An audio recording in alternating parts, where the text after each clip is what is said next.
Advanced philosophy memes. We make good memes. Advanced philosophy memes. Base fucking memes. Advanced philosophy memes. We make good memes. Advanced philosophy memes. Base fucking memes.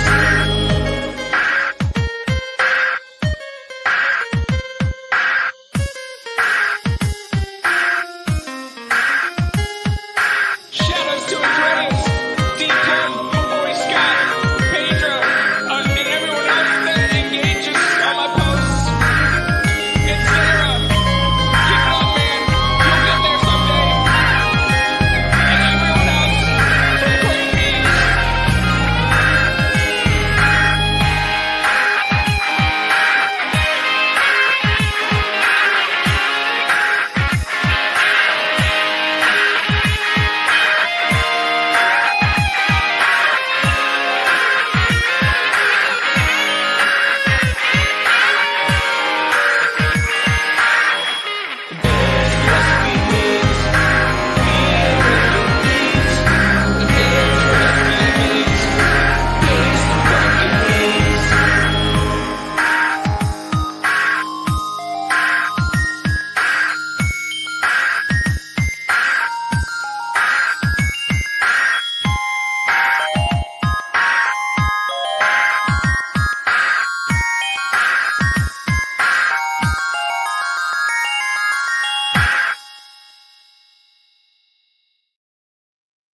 And good evening, Xirtus family. I'm here with Andrew Vega of Bat Monkey Customs, and it's me, Chris Komodo from the Terrorist Podcast. And unfortunately, Andreas is traveling. I think he's on a plane right now, so he's going to be absent. But later on, we got Vincent coming on, and we got Andrew dressed up as it's just Hollywood Undead. Let's go with that. Jason All right. Voorhees, maybe. I don't know. I'm a hockey goalie. Yeah. And as for today, I think Xirtus was feeling a lot of 5D energy, and I think he wants us to carry that forward. And we could talk about spirituality. We could talk about life, love, the law of attraction, alchemy, and all that Gnostic shit. And since the boss is in here, we could be a little naughty. We're gonna be bad boys. It'd be all spooky. And also, I want to bring into the stage American Time Machine. Hi, brothers. I'm What's digging up, my the dude? Hulk Hogan costume. Yeah, what's up? What's up, brother? I didn't get. It's only the 30th. It's not actually Halloween. Just saying. It's Yeah. the Devil's Night. Yeah, Hallows Eve. Yeah, so this was a big night when I was a teenager, because I was kind of like a delinquent teen. So I was into graffiti, did just artistic creative vandalism.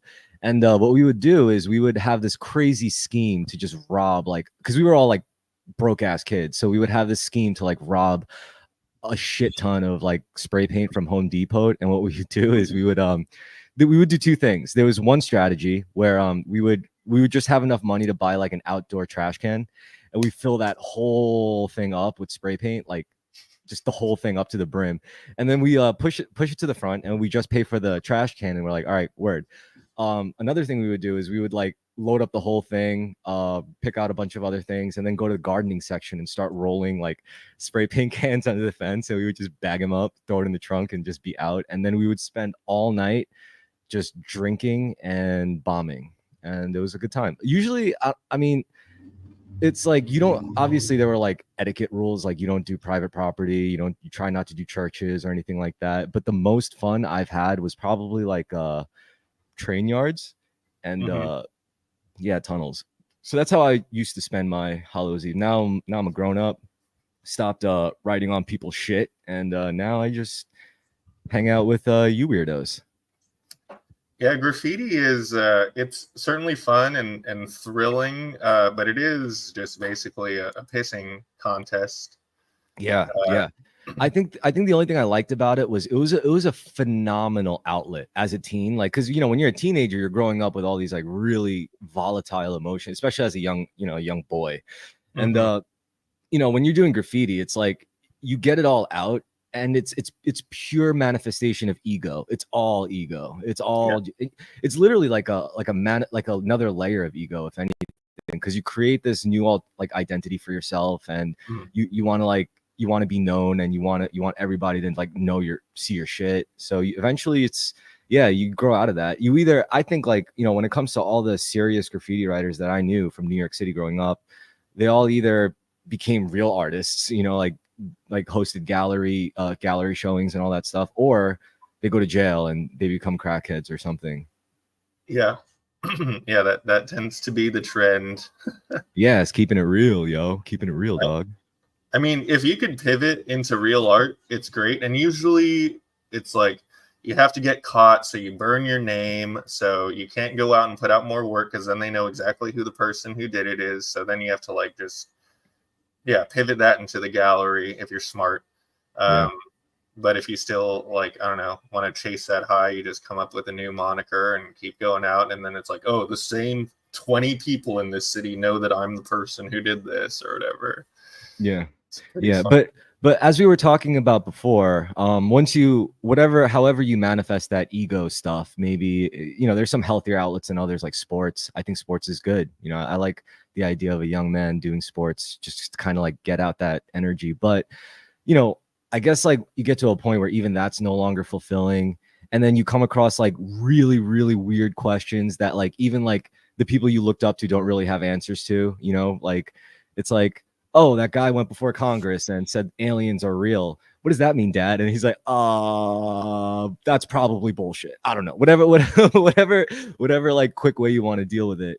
But then, you know, like once you consider like the whole alien business, you're like, oh, wow, you know, like suddenly I feel so small. And then you have an existential crisis. You go through your dark night of the soul. Ideally, this is what should happen. I mean, the bad thing is, the bad outcome is becoming a full-on conspiracy theory nutcase. And you start seeing, and okay, so I have a whole take on this now. Like when you're good at recognizing patterns, I would consider you like an intelligent person, right? But there's like a double-edged sword. So if you're if all you do is like is just consider yourself as your body and mind, and like you look everywhere and you look around everywhere, you're just going to spot like patterns everywhere. And since like everything is just physical, everything is objective, everything dies, and so it's like everything is just a fight for survival. So it's like you're just going to see nothing but hostile patterns, you know, everywhere. And you're going to be like, oh, they're putting shit in our food, don't you see like this new Zempic trend, it's going to kill us all, don't you, you know, it's like all this stuff. And I think that's like the bad case scenario. The good case scenario is you look within, right? You're like, once the ontological shock kicks in and your entire bedrock of reality like crumbles away from beneath you, and you're like falling like endlessly, you're like, oh no. And that's the dark night of the soul, where you're like, I don't even know who the fuck I am. I don't even know why I do the things I do. It's like, and then you realize it's all bullshit, and then you discover your soul, yada yada yada. Fast forward to opening up your chakras and all that good stuff. And I agree that I think nowadays it's becoming, I just said this before, I was like, if an asshole like me can discover this, if an asshole like me can successfully integrate this into their psyche, I think like much better people who haven't done this yet can easily do this too. And I think I think the internet has a lot to do with it. I think the internet is acting as like an accelerant, you know, because you know, it's not just like isolated phenomenological experiences between individuals anymore. As they go, now they could like literally report it to everyone as they go through it. And then other people are seeing it and they're like, hey, I went through that same thing, or I'm going through that. And, you know, there's different routes to take, but I think the general consensus is you got to like fuck your life up so bad, like really bad enough to whatever standard that's set for you. Like you have to mess it up real bad enough for you to be like, really look within and be like, yeah, I'm the problem. Like, and, you know, I guess some people have to sink lower than others. Like finally, some people never reach it at all before it's too late, you know, and that's not good. So yeah, I think it's all like a part of a journey to find your soul, right? What's your it's the internet is certainly a powerful tool to expand one's consciousness. Before high-speed internet, I would, you know, seek this consciousness expansion through pharmacological means, so to speak. Nice, yeah. You know, Yeah. and you do it with other people. You have the With shared potions. experience. Yeah, Yeah, exactly. And but the thing with expansion, like you're saying, is that a bubble expands in every direction. You know, right, left, up, down. So you know, you're going your highest, your deepest, and you're getting more breadth. And the bubble can pop for sure, if you're not ready, Yeah. or I don't know. Yeah. Certainly with the drugs. I mean, with the internet, there's a little bit more tangible, mutual accountability when your consciousness is expanded. You know, you can sort of like come up with your ideas, see if there's other people who've had the same experience or share your ideas, which can be a dangerous thing because a lot of people can buy into things that are like categorically false or whatever. But even that's a learning experience. Hey, it's Vincent. So yeah, what I was gonna say about psychedelics, I think it's because I'm no stranger to psychedelics. I've had my own like, you know, experiences, I guess, with like acid, shrooms, Molly, all the fun stuff. But I think what it really does is it's like a primer, I think, for like when you really pop, from when you really like actually get to the crown chakra and everything and like let it expand, your conscious expand outward to the universe. I think psychedelics can really like soften you up, I guess, so to speak. It could like kind of soften up your mind so that like when which I guess is also bad too, because you could have demonic entities come in and like suddenly like take over and put their influences on you. Like I've seen people like, you know, go through psychedelics thinking, oh yeah, you know, now they're probably like open up their perspective and open up their mind or whatever. But no, like it didn't really do that. Probably because they were like contending with, I don't know, some other like trauma or whatever, like while they were in that state.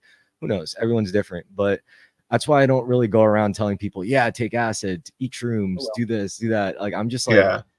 you It know, could like, gas up your ego. You know, you might think that you're Jesus. How many of those people like do we know or have we been? You know. yeah, but I will say this though, like the whole experiences, all the experiences I've had would say like I've had some like bad times, but I've never had a bad trip. You know, like there'll be certain negative points, but I'd say like overall, I never really had a bad trip on anything, and I've tripped a lot. And yeah, so I think like maybe, I don't know, but I think what that did do is like some of those bad experiences when it's like when you have to get to that point of letting go, which not a lot of people can, well, not a lot of people can do it, just not everybody can do it, you know, like I think that like, or sometimes you're just forced to let go, like your whole shit just like saying, oh, I'm blasting off, I'm no longer in this dimension, because you're just tripping that hard. So when you've experienced your whole reality like breaking down, I think when you go through an actual moment of like sincere, non-chemically induced ontological shock, say like you see a UFO, or you have a near-death experience, or just something that really shakes you to your foundation, to your soul level. Having been through psychedelics, I think it was a lot easier for me to just go with it, you know, because like I remember like one of the first trips I've had, I knew I was going to have a good time, because I was like, what's the worst that, like, my immediate thing was like, oh my God, am I going to get stuck like this? But then I just decided, who cares? You know, it's like, all right, whatever, I guess I'll just live like that. And as soon as I was able to like kind of let go in that sense, like everything just works out. So fast forward to like my adult life, like my actual adult life, when, you know, I go through some kind of like awakening or whatever. And I would say like, yeah, because, you know, I was just so, at that point I was like already pretty used to like just saying like, fuck it, let's, you know, like we ball, you know, like let's do this. Let's go with this, let's explore. I guess you could call that being a psychonaut, right? Yeah, it's like hearing a familiar song. You know, it's like, oh, this resonates with something that I've experienced before, and it almost means more and is easier to integrate when it's not this like premature enlightenment brought on by, you know, flooding chemical receptors in your brain that's changing your whole bioelectromagnetic field and stuff. Yeah, I mean, well, all right, so that's like, I mean, I guess that's all like the road to there, but the reason why I'm so into it now, because this is for like, it's not like I'm talking about something, oh, this happened to me like 10 years ago, man, that was like, no, this is like some new shit that's like really happening to me in real time. And when I report on it, like as to how I like what exactly I'm doing, as to how I'm getting there, like some of it sounds interesting, but I also understand some of it can be like really uncomfortable, you know, like, so here, you know, here are the easy things, like journaling. I journal every day now, and that had a profound, you know, change on my like reality. Like when I realized every single morning I'm the first person I dissect. Like when I journal every day, it's like I write about what's going on, how my body's doing, what's going on in my head, like, you know, what I'm thinking, and how I'm feeling emotionally. Because after my quote unquote awakening, that's when I started viewing myself in terms of mind, body, and soul, like in that like Trinity form, you know, not just my body, not just my thoughts, or not just my emotions, but like kind of like a coherent Trinity of all three. And when I journal every day, I realized I was the first person I dissect every single day, meaning like, once I started doing it, I didn't realize this at first, but then I realized other people in my life who would tell me, it's like, oh, this is what you're thinking right now. This is how you feel. This is, you know, whatever. And I was like, and you know, once I started journaling, I was like, no, it's not, you know, like I actually went through this shit first before you got to me. And I know you're bullshitting, you know, like I know that's not true. So I think journaling was a very, very, very powerful, like spiritual practice for me, you know, in terms of self-reflection. And you know, that's easy to talk about because it's very benign, but then some of the stuff are like almost hostile by nature. Like when I talk about semen retention, like, yes, I've tried semen retention, 30 days of it, and it led me to quit porn. And once I quit porn, I realized just how bad it is, like not just morally, not just like psychologically, not just physically, but all of the above, you know. And I was like, holy shit. And also that also led me to learning about cultivating sexual energy and what sexual energy really is. It's not just being horny. It's your mana. That's your source of magic as a male, at least.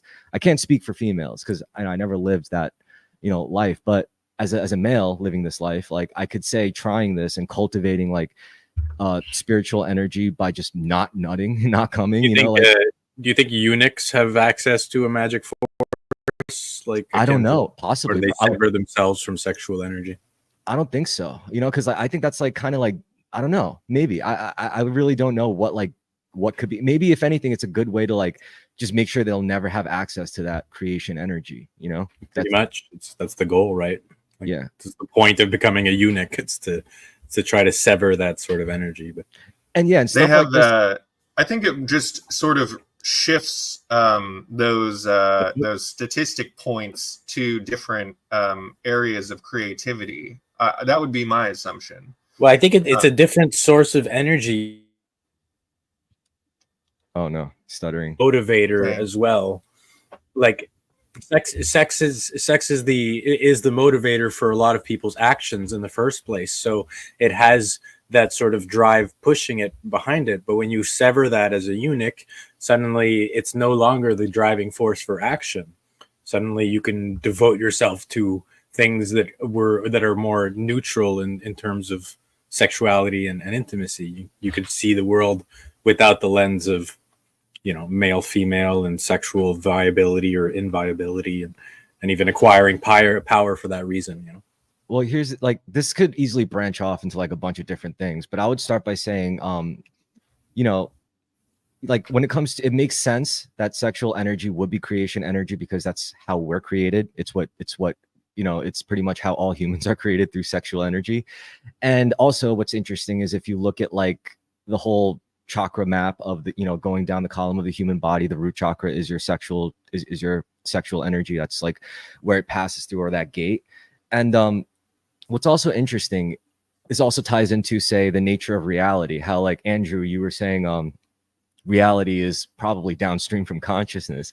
And if reality is downstream from consciousness, then whatever is fundamental to your consciousness, like your emotion, your motivations, your emotional drives and all that stuff, that's literally like, you know, access to creating your reality. If you could like kind of just be aware of it and conscious of it and work with it and not against it. And yeah, I think it's really, and what's also interesting is, I said this on my podcast, I was like, how you know, a lot of that is connected to fear, you know, because like if your root chakra is blocked by fear. So if you're scared, you're not going to be horny. Like if you're running for your life, the last thing you're going to be thinking about is like getting laid and making babies. It's like I'm about to die. For most people, yeah. I think, generally there is that speaking. thing. There is that thing about people dying, like when they're like, if the plane is gonna fall, the last thing they do is jerk off one last time, you know? Well, I don't think that's done out of fear. I think that's done once you get over the fear of dying by accepting your death. And you're like, well, you guys want to have one last, toss before we die, like, then you get I wonder over if anyone has a fear fetish though. I Oh, wonder for sure. that too. Yeah, that's a thing. That is totally a thing. So But, it's like but an the fear, entwined- but the fear, I thought about this too, because the fear fetish is like fetishes aren't really fetishes unless they're like relatively controlled, right? So fear fetishes isn't true fear, isn't pure fear. No, I disagree. I disagree. It's I think simulated. I I think- get what you're saying.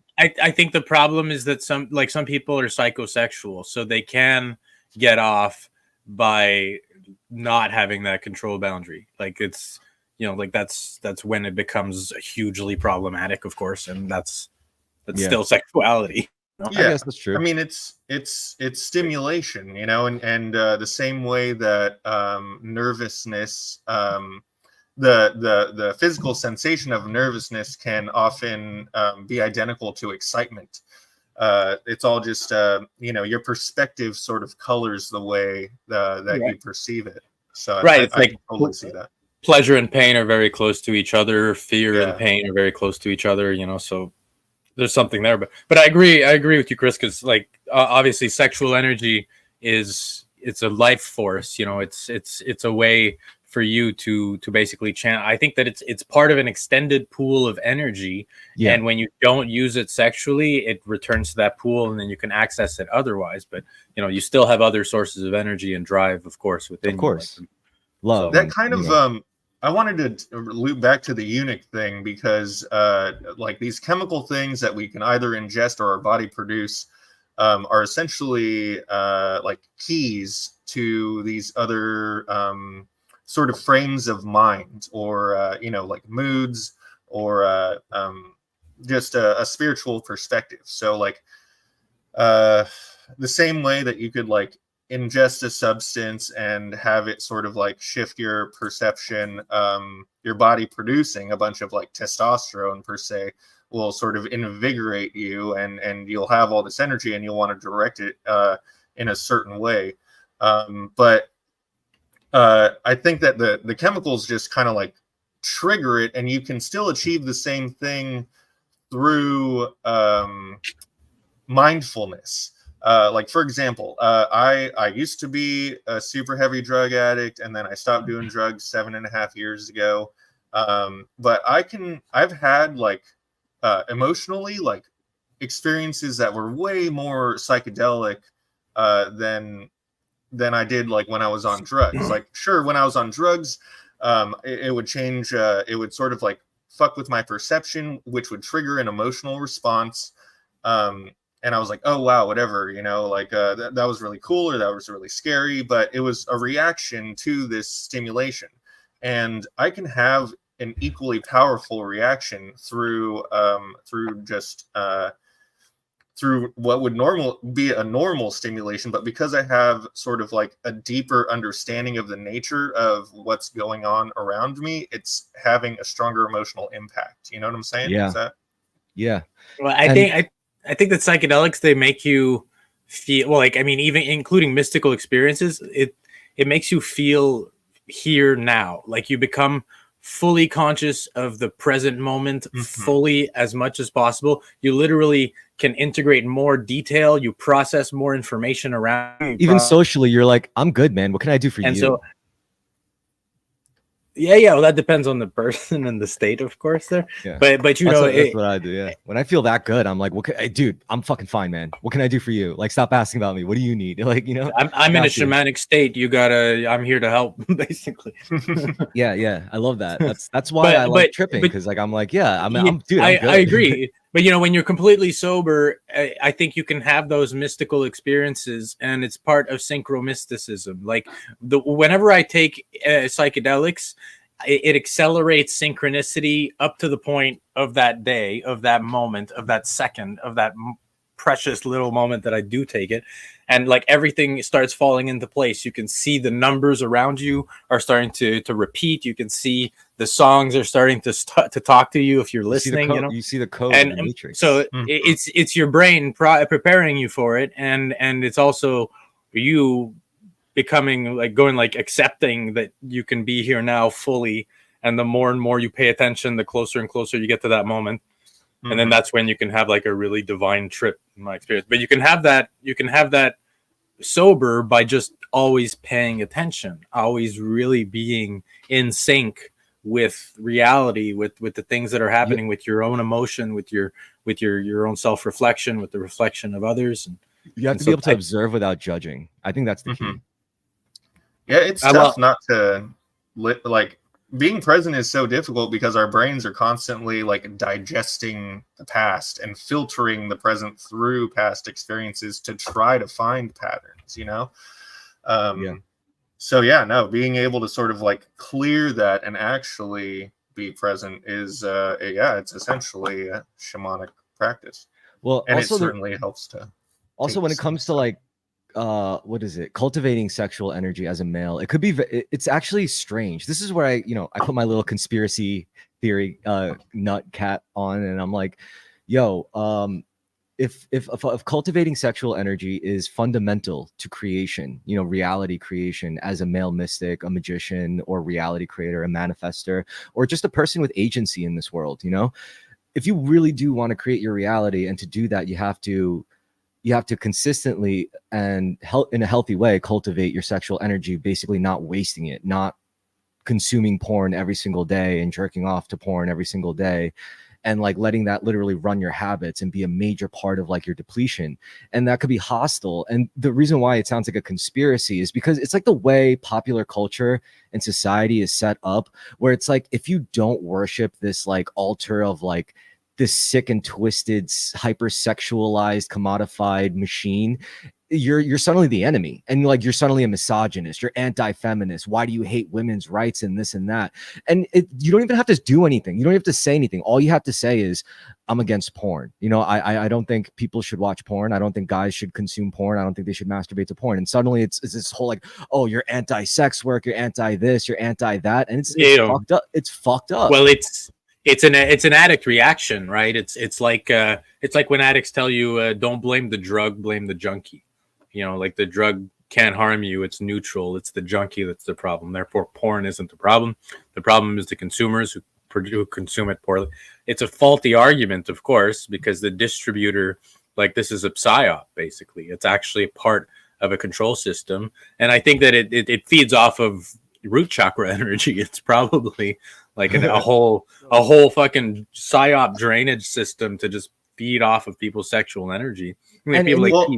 And what that tells me is the people who put that in place, they know the game. They know how this works. They know the whole energy thing. They are magicians. They're dark magicians. It depends how high up we go on the scale. But how Pornhub is owned by a Jewish man, if I'm not mistaken. Like a rabbi owns. Like rabbi. They take Jewish magic seriously. They take these things very seriously. And so, for sure, he knows what he's doing. And look, most of them do. And it's not even like I even cared about porn, really. I never really railed against it. I never had a reason to. It wasn't until I experienced what happens when you put that shit aside, like even for 30 days, and to cultivate sexual energy for 30 days. And I was like, Jesus Christ, this is messed up, because this shouldn't be a taboo subject. This should be common knowledge. And it's like, look, if you don't want to cultivate sexual energy, fine. If you don't want that, you don't have to. There's no requisite in life that says you need to go. The thing is, but it's also not. But what you propose as cultivation of sexual energy is semi-passive. You are an integrated person, and you're balanced, and you do things, and you're motivated in what you do. But then you have people like P. Diddy who are like fucking sexual juggernauts. They create orgies, and they have entire empires built around their sexual energy, and so that's more alluring than the one who's like, yeah, I'm disciplined, and I'm not a like a slave to my sexuality, and they go, no, I'm a sexual enslaver basically, and you can be a sexual enslaver too. And then, you know, that's basically what our culture is. We feed off of each other's sexual energy. That's what well, yeah, that's sexual... that's an unhealthy sort of aspect of it, but we all agree it's powerful. Nothing... But sure, it's powerful. Yeah. That's what I'm saying. It's alluring, while the promise of disciplined sexuality, for if you give that to a teenager, what he's going to be like, but I want to see some titties, and I want to. And so he's going to do it anyways. You know, if you take away porn. If you take away porn from teenagers and kids, they're just going to start drawing tits and dicks, and like they're going to start literally just drawing. Yeah. So there's people who have made hustles, you know, like selling drawings of boobies at school before they. Yeah. We all have that guy. Maybe what this tells us is like the most exploitative drains of like creative energy or your energy at all, just in general, are the most benign things. You know, like sexuality, natural, normal. Everyone does it. Everyone experiences it. But that means if everyone's accepting it, that's a good avenue. That's a good hack into people's souls. You know, so you could say the same. Yeah, food is another big one. Food is something that's normally supposed to be all benign and natural, which it is. You know, there is certainly healthy food and there's unhealthy food, the same way there's healthy sex and unhealthy sex. And I think that intention is really sort of the key thing that defines whether or not it's like immoral or not. So I guess the real question is, I just want to add a caveat that, but it's also right action. I mean, good intention but wrong action doesn't yield good results, you know. No, of course. Yeah. I would actually agree with that. I actually have a good tip for that. So when it comes to like, you know, like output of energy, you know, and this has nothing to do with morals, because like I really don't like approaching any of this metaphysical stuff with like through a moral lens, because it's restrictive in my opinion. I really have faith that if you're aligned in mind, body, and soul, you're just naturally going to do the right thing. No one has to fucking tell you what to do at that point. However, when it comes to I just completely lost my train of thought. But but I mean, what I was saying about alignment, like between mind, body, and soul, and you're just naturally going to be able to like, have faith in your intentions, you know, because again, like it's not really like when we do bad shit, it's because we're afraid of being without something, you know. It's like it's scarcity mentality. It's like being unable to be grateful or being unable to be appreciative of like things you have. But there's also the other side. There's a overabundance can create that as well. It's the opposite of scarcity, where we're like, we have so much that we take things for granted. All right, so sorry, what were you saying? Just, like even people can become replaceable if you're in abundance too much. If you have too much money, then you can just be like, just get a yacht and kill some hookers or whatever. Yeah. So that brings us to like how to direct your energy. And I forgot who told me this, but they were like 51% of your energy in service to others, 49% of your energy in service to yourself.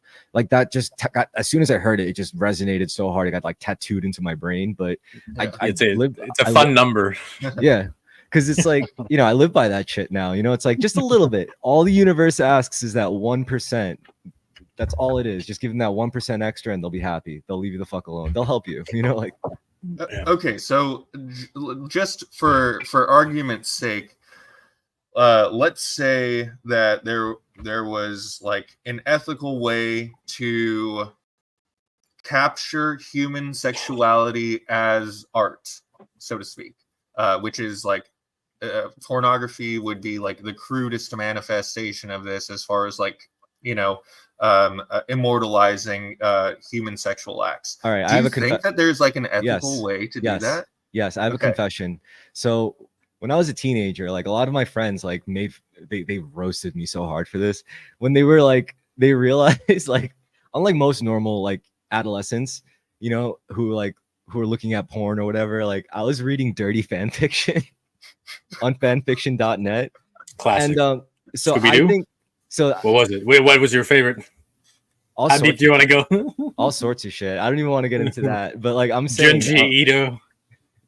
But I also read all sorts of fan fiction, you know, not just dirty stuff. I also read the like I like angsty stuff, you know, like where my favorite characters were just depressed. And I was like, this is good shit. Because you know, my thing was with that stuff, it's like a lot of those writers had no right to be as good at what they did. You know, like they were just really good writers out there just writing fan fiction. I'm like, what the fuck?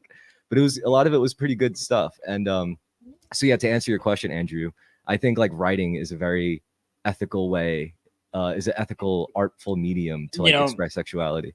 To answer, I'd say that no, there is no answer that's like makes it that's complete, you know, because it depends on the person perceiving it. You could make the most artistic, just emotionally imbued, authentic piece of art, and then someone with a rotten eye will come in and be like, I'm gonna jerk off to this, and that's just how it is. It could be the most innocent, purest thing in the world. Yeah. Yo, Vincent, you know, you do the best get it. impression. Hey, I'm a performer, but you know, like if you make a bronze statue of a warrior queen and like her breast is out, it'll get polished over the centuries, you know, because people Yeah. could be like, oh, Copperfield. So it's really, I think that the same is true for male art. People make fanfic of all things, and that's just how Rule 34 proves that there is no clean. Which really just goes back to the whole, like, Chris and I were talking earlier about how, like, all of the issues, you can't address an issue like racism or sexism, because like that is just symptomatic of a much deeper spiritual malady at a grand social scale. Oh, this is heavy shit now. Now we're getting to the heavy stuff. Spiritual maladies, man. Well, it's it's a hydra system, right? Like everything is sprouting from other sources, so it's just like one thing causing the other, and then it's causing multiplication of like branching causality. And so I mean, it's actually funny, like one of my I'm sorry, what were you saying? We don't know what the core is, you know, like we each time we think we have the core and we're pointing at the core and like the root cause of it all, it just shifts because that's not actually the root cause. So we find basically scapegoats to keep on going, like, well, that's, you know, like the Illuminati or the Jews or whoever people blame, reptilian shapeshifters, etc. And the thing is that those are symbolic stand-ins for the real thing, because they represent what we see, but we can't see it fully. So they're like facets of the root of the hydra, but we can't fully see it. I mean, another uncomfortable truth is like the root of all evil are the ones who perceive it. If all the humans were just gone to perceive evil, there wouldn't be evil to perceive. If the reptilians are doing evil to sustain off of us, what are they going to sustain off? They'll probably die off too. There goes another evil gone. Okay, but look, dolphins. It depends if there's like cosmic order. You know, like that's very like human centric. You're right. No, you're absolutely right. If there's a cosmic right and wrong, then like maybe that's like if the reptilians are part of a higher dimensional intelligence, then maybe there's other intelligences out there and they organize to form morality systems and ethics and stuff. So hey, could still exist. You wipe out humans and maybe some aliens going like, that wasn't very ethical. I think human evil would cease to exist, but there would be like alternate, you know, like there would be like different planet alien versions of evil, which is probably like, what if everything that's good to us is evil to them, you know? Like, sure, we don't know. It's it. I mean, reality is relative, right? It's all about where you're standing and what the ecosystem demands of you and what you have to do. So it's not like if you're off in a place with zero food and your only chance to survive is to eat a corpse or something, like morality goes away. You just go, well, I gotta survive. I gotta do what I have to do.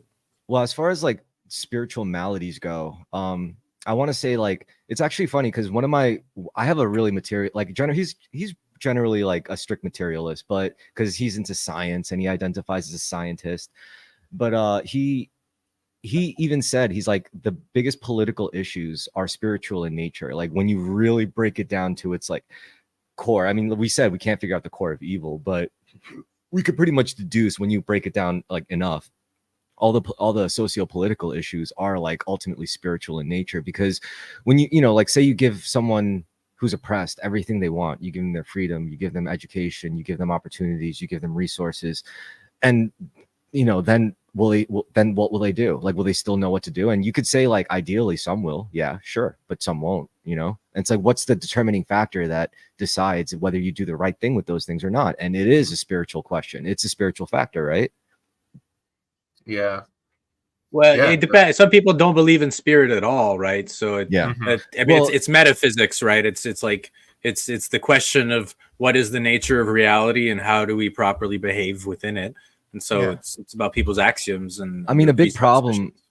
problem with not believe, because nobody's perfect, right? We all know that whole idiom. But like when you take away spirituality from the factor, really all that defines you is like you're only ever good when you're a kid, when you're a child. Everything else is just fucking you up since then, you know. So without like the spiritual thing, it's just what you manage to survive in spite of, you know. Like it's not good. Whereas if you do incorporate or integrate, like I guess a sense of metaphysics or whatever, suddenly you approach these topics more positively, right? Like politics, it's like, well, you know, like It's you more know, meaningful. yeah. The more meaning something has, like the more you can justify anyhow with the good why, you know. So it's like the more people have meaning, the more that they're going to validate their actions and their experiences. And so if you have a metaphysical structure or spiritual structure, then you can be like, yeah, on this basis, this is right action, this is wrong action.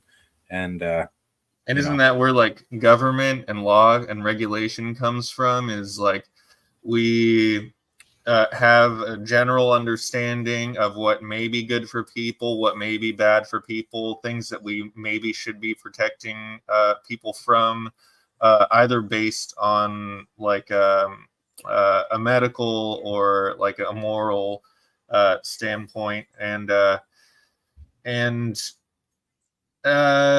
How does everyone feel about regulation? Because I think that we all should, obviously, we all should kind of like come to some sort of agreement on, you know, protecting kids from things that could potentially harm them emotionally or physically. And then, you know, where do you cut off what a child is, you know? And it's like, you know, we talk about all these adults who don't have an understanding of something, and so laws are essentially written to protect them, when really there's a bunch of other people who don't need that same sort of protection and can totally responsibly exercise those freedoms without harming themselves. So there's a lot of like gray areas. Well, As all that stuff is assuming that, you know, some people are more intelligent than others, basically, right? Because like, yeah, I mean, that's very important, because, you know, when you're just dealing with pure material factors, is how fucked up is this person, how evil is this person, how capable is this person from defending against that evil person, and et cetera, and evil intentions. And again, like that's like, you know, I agree that's an important layer, but if you go a layer beneath that, which is like, I guess again, like, you know, if all that like law and stuff like sprang from like spiritual understanding, I think it's really because it's where empathy comes from, right? Where if you identify it as a soul, not just a human being, but a soul in the body of a human being, then you have to look at other people, and you're gonna have to look at them as, oh, you also have a soul, you know. okay, so but like throughout history, people have, you know, like spiritual systems are fundamentally control systems, and so some people just went, oh, they're soulless and we have the souls. yeah, And but so, yeah, but what, like, I think that's harder to prove.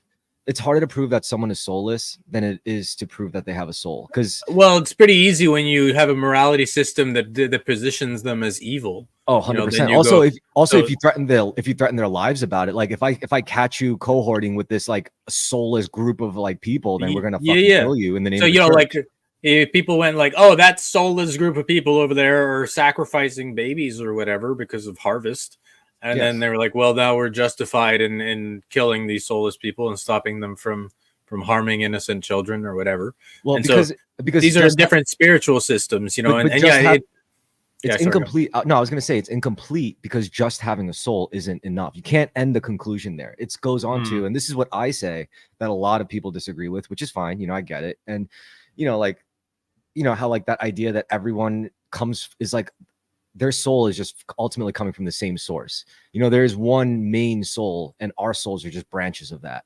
And when we die, we go back to that main source. You know, that's the nature of what objective God would be like, right? Like our souls are just that's the Godhead. our souls are just drops drops of water from the actual ocean, and once the body dies, the drop goes back into the ocean. So I think that's like the second half of it, because it's one thing to have a soul, it's one thing to determine that other humans might have souls or might not have souls, but you also have to say, well, if you have a soul and that person has a soul, it's no different. Their soul is no, because they ultimately go back to the same place and become the same thing, you know, on a soul level, whatever. Well, yeah, because there's, like we were talking about earlier, there's that consciousness field, but then there's also that spirit field. There is some overlap with these fields in that they're metaphysical. You know, they're a form of radiation that can traverse a vacuum. You know, it doesn't need mechanical waves to transmit. You know, I think that these systems, like, there's no easy way to teach children how to be spiritual or how to have a proper spiritual system and an understanding of that system. And that's part of development. And for you, it might work really, really well because it worked based on your experiences. So did you lose all that? When you come, when you come in with children, it's really hard to transfer that knowledge because it can take them decades before they're actually mentally fully developed enough to even process the information properly. So it's like we have to contend with the beasts within children, within adolescence, that the whole hormonal control over that takes control of them. Like, I totally agree with that. I agree with that. Yeah, so it's like, you know, the end spiritual goal is important and is something to thrive for, but we have to leave room for the chaos, for the children to, like, don't bother them when they're skateboarding and all that, you know, like you gotta let them get hurt, you gotta let them explore, you gotta let them make mistakes, you gotta even let them tap into fucking sexual perverse energy and like all that stuff, you know. You can't really stop it. They're horny. It's an altered state of consciousness, you know. Yeah. So it's hard to shame it away or to repress it or to even rationalize it away because it's an irrational state.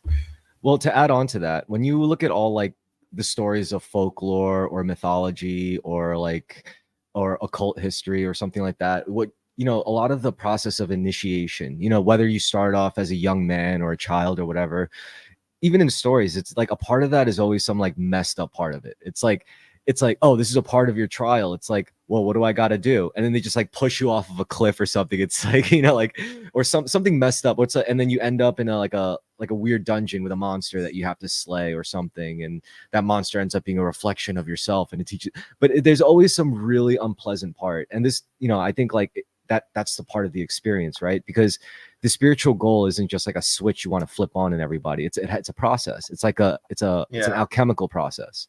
It's like a process of transformation.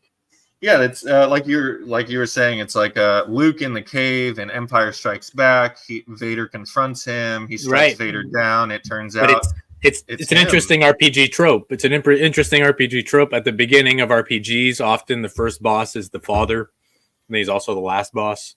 Yeah, and then it's like, oh, it was as soon as the mask comes off, it's Mark Hamill's fucking face right there. So, but you know, the father is supposed to be the one who initiates the initiation. He's the one who's supposed to be the one who helps guide the child through the initiation, or else the child has to initiate himself. And usually that's done through puberty, through virginity, and through capacity for violence, basically.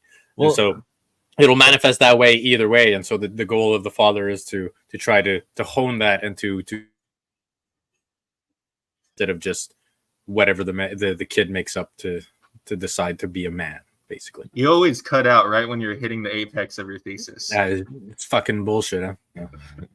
Well, I think another traditional manifestation of this sort of thing is when you have like the story, not even a story, just this pattern of like a young man going to foreign lands, visiting different like arcane lodges, learning their ways, learning their magic, learning their technologies, learning their sciences, because like, that's how it's traditionally supposed to be done when you were an initiate, when you were like known to be an initiate. They say, all right, go for it. Now go travel to other magical lodges, learn their powers of manifestation and, reality crafting and how they do it through self-mastery and all that stuff. So they go through temples, they go through like schools, they go through whatever, like churches, monasteries. Yeah.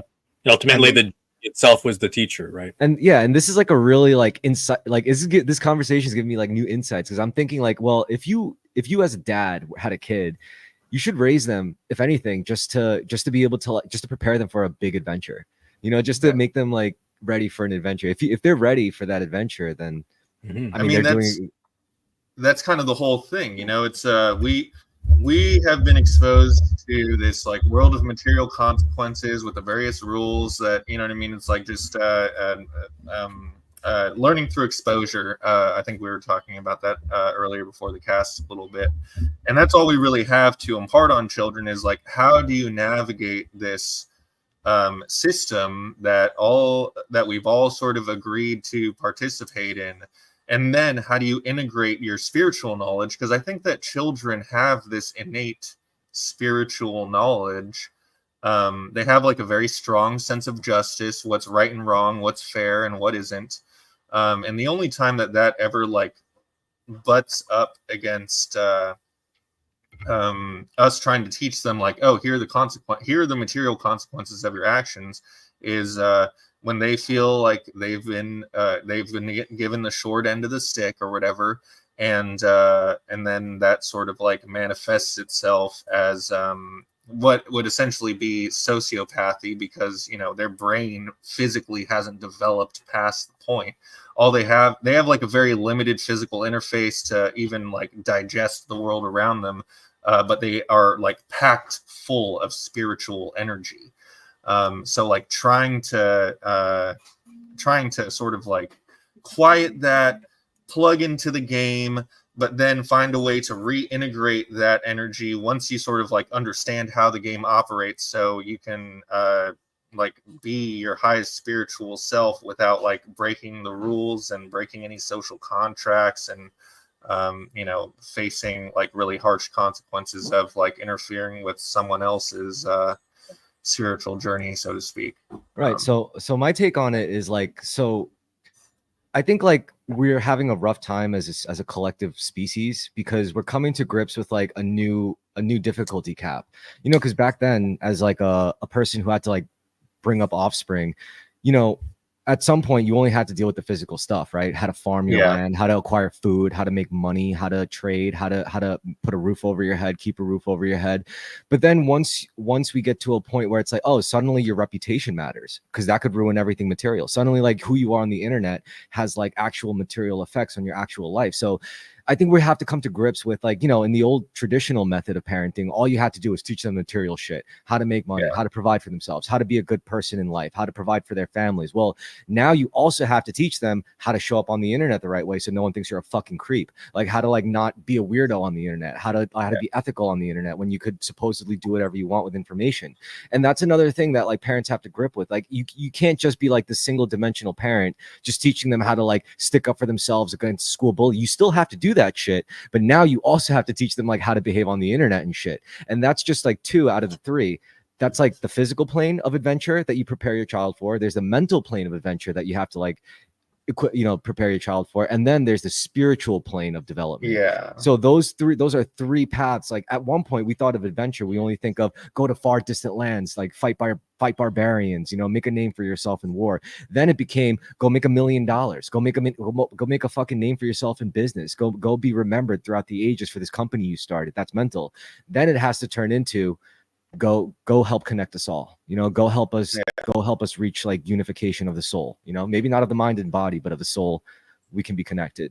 And that's like, that's the adventure, that's a spiritual journey, and it's like we have to come to grips to be able to like teach all 3 of those things, at least to our kids, maybe not to humanity, but to our kids at least. It's like you got to teach them how to defend themselves from fascists in real life, and how to tactfully put internet Nazis in their place. Yeah, all sorts of shit. You basically have to teach your kids mental jujitsu and not just physical jujitsu. Honestly, but you gotta teach them about the Nazi within, you know, like the fascist within that lurks in the unconscious, where they risk not seeing their own inner tyrant and their own inner authoritarian as they try to clean up the world and fix the world, because that's what every tyrant tries to do. And also, I just want to say, I don't want. Oh, sorry. What were you saying, Andrew? So go ahead. I was just gonna say, like, would the tyrant be the one who's like producing this really seductive material that's sort of like hypnotizing a bunch of people? You're going there, huh? Or would the tyrant be the person who's trying to regulate that material? It's you know, but the thing is that the regulation is appealing to some. So both of them are trying to appeal to the sensibilities of the ideology of their own side and within as well. They're going like that's why they lean on emotion so hard, you know. Like, and that's why it's not like we could even just be talking about like music, you know. It's like, is heavy metal music bad for us spiritually? Is anyone getting hurt because of heavy metal? I think some. I think that like anything, you know, it's like it's a source of power, you know, and music is magic. You can feel you can feel the like you can feel it from different metal song to metal song, different band to band, like the different frequency they're tapping into, the different energy that they're accessing to do this sort of music, and for some people it may be detrimental. For other people, it may help them, you know? So yeah, it can be bad. It's relative. It's about who interacts with it and when and how. And so, like, you know, some people might listen to some metal songs and then they'll be like, oh my God, I should go and like do something horrible. And other people will just be like, it's a regular morning, you know, like, and it'll all be fine. And so I think my 9-to-5 job listening to Burzum instead of burning a church. Yeah, well, exactly. But you know, like that allowed that cathartic feeling as well of like, you know, that anger and that all that stuff.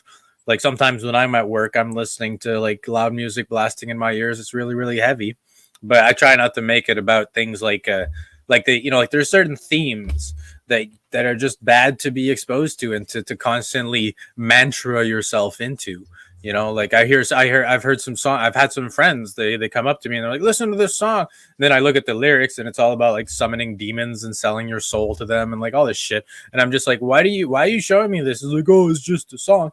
It's like, yeah, it's not the vibe I want. You know, it's not the energy I want to tap into. That's it. If you want to do that, go for it. Sell your soul, I guess. But I'd rather save my soul, you know. You know, like there's some great, like there's some really, I think that there's even divine metal out there. I think that there's some metal that is so powerful and so out there that like it really taps into sacred energy and into something holy, like Devin Townsend or that's one. I saw him live with Animals as Leaders. Yeah. So, you know, Tool, Devin Townsend. Like I can see that they've awakened, you know, at the very least to a certain degree more than most. I mean, yeah. Also, when I see actually I see a lot of this quote unquote spirituality. Some of it's sincere, some of it not really. But you know, you see a lot of it expressed in like electronic genres like psytrance music or something. You know, all the psychedelic electronic music. And I think what that really does, it's all about the frequencies, right? Because when it comes to electronic music and producing it, you're not really letting the instruments define your sonic space. You're basically in full control of just how much of the sound space every sound is using and where exactly you place it in panning, or whether it's like stereo or mono, what frequencies of it are being emitted and which ones are carved away, and you could add effects to it, endless things. And knowing that you could have that full control, if you'd apply that to say like, you know, music production, fine, that's great. That means you could pretty much like assault someone's ears, like their hearing, in the full entire sound spectrum. Whereas if you listen to a lot of like more classically recorded music, contemporary music even, they only take up limited sections of like the entire sonic spectrum. But when it comes to when it comes to electronic music, you're like assaulted all of it, like the whole spectrum, the whole broadband. I think it's related to how much information we're absorbing overall. like as we absorb more and more information in the norm of our life, in the internet, in our socializing, the more complex our music has become, and the more it seems to require more and more of that like fewer and fewer moments to breathe, because people who are experiencing electronic psytrance, like all these things on psychedelics, they're having sacred experiences. I've had some, so I know. And so like I know that there is something holy in there, just like there are unholy aspects if you tune into the frequency of like dark psytrance and EDM. There's some of it that gets pretty dark, and so I think that that it does give it this sort of like next level. Like there's something about the I guess the advancement of electronic music that makes people relate it to sacredness, as well as a sort of like upgrade of the archaic. Like there's a lot of old music that is combined with new music, even like sacred chanting and prayer, and like Hindu, like the Hindu culture and psytrance go hand in hand, psychedelic Goa, Yeah. I mean, all that stuff, because it's cymatic, right? Sorry, I didn't mean to cut you off, Chris. I just... No, it's all good. No, I was because... What were you saying? Sorry. Oh, just nothing that you haven't already said before. It's cymatic. It's sound produces like a three-dimensional sort of mandala, you know what I mean? Certain frequencies, sorry, go ahead. No, it's fine. It was cool. I totally agree with the cymatic effect. And I was also going to add to that actually by saying, if you think about it, like all of the music, like, when it comes to frequency stuff, when it's static, it doesn't really do much. It only really starts to take shape when it's moving, for one. And two, when you think about synthesis, when you think about, this is why like electronic music production was able to really push the envelope when it comes to like experimenting with and like messing around with people's feelings using sounds. What it really does is like when you layer so many different dimensions and dynamics and together, and to create like this like instantaneous, like fully controlled effect of just massive sonic stimulation. Like when you do all that and you look at like how you're manipulating these sounds and the methods you're doing, it really does behave like light. It's almost like when you're combining like different like beams of light through like different prisms to like fractalize in different ways, or like change color even through different lens, and then you combine it with another beam or something and to create another different effect.